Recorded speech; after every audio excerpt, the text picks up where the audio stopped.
Bem, as falas do presidente Vladimir Putin hoje mostram que os próximos passos desse grande conflito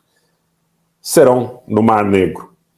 A Rússia dizendo aos países africanos que participaram, muitos países africanos participaram, poucos não mandaram representantes, mas a Rússia dizendo que 25 a 50 mil toneladas de grãos serão fornecidos gratuitamente para alguns países africanos, inclusive com o pagamento do frete do seguro. Mas mais do que a questão da quantidade ou da capacidade que a Rússia tenha no sentido de oferecer esse volume de grãos, a coisa passa pelos últimos ataques a Odessa, a coisa passa pelos últimos ataques à fronteira da Romênia, aonde um porto ucraniano que provavelmente estaria, muito provavelmente com a sua utilização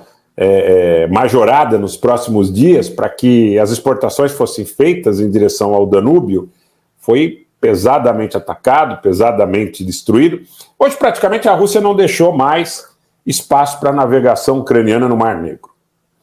E dizem analistas militares, dizem especialistas que a Rússia está se preparando para uma espécie de imposição de zona de exclusão absoluta no Mar Negro para a navegação ucraniana.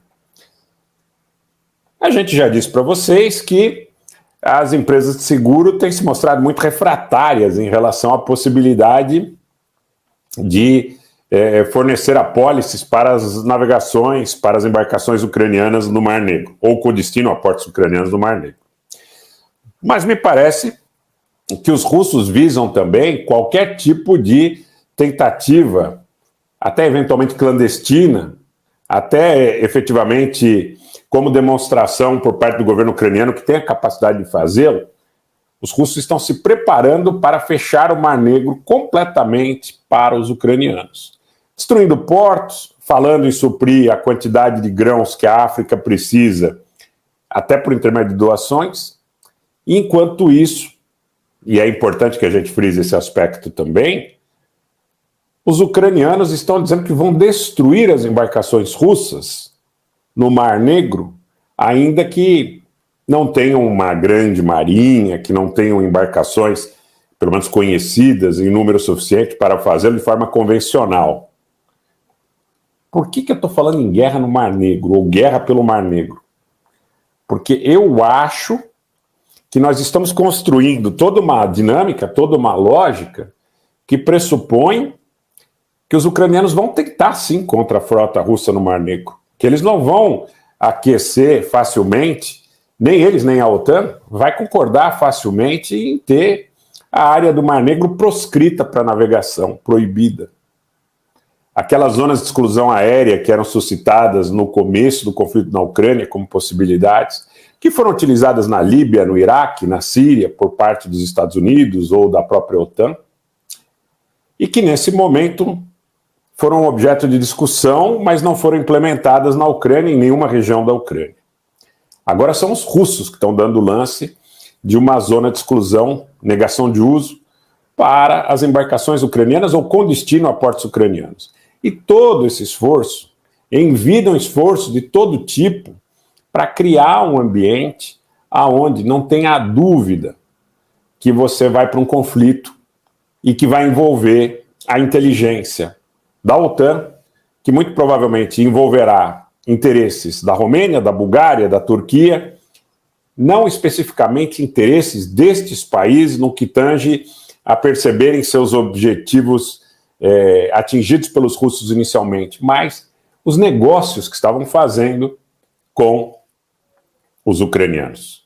E não eram pequenos esses negócios, eram grandes negócios que estavam sendo feitos, grandes negócios que estavam gerando muito lucro para pequenos grupos de intermediários, para pequenos grupos de exportadores, pessoal que tem um monopólio, é um grande oligopólio, na verdade, a questão aí do transporte marítimo internacional, e tudo isso, nesse momento, está em disputa aberta. 19h35 em São Paulo, eu gostaria que vocês marcassem logo no começo da live esse ponto que eu quero frisar, para observação futura, porque nós não teremos dias fáceis no Mar Negro.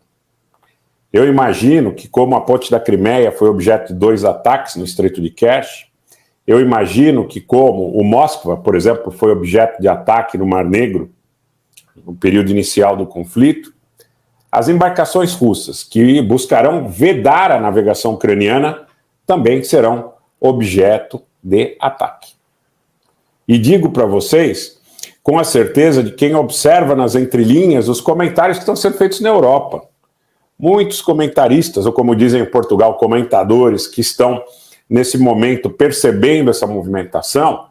dizem que, apesar dos ucranianos não terem marinha suficiente para enfrentar a frota russa no Mar Negro,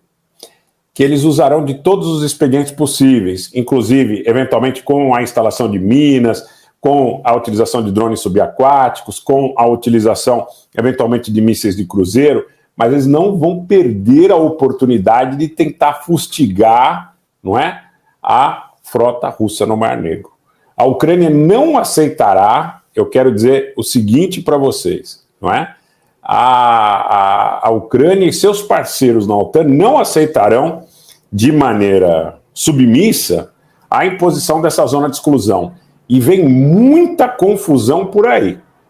Vem muita confusão por aí.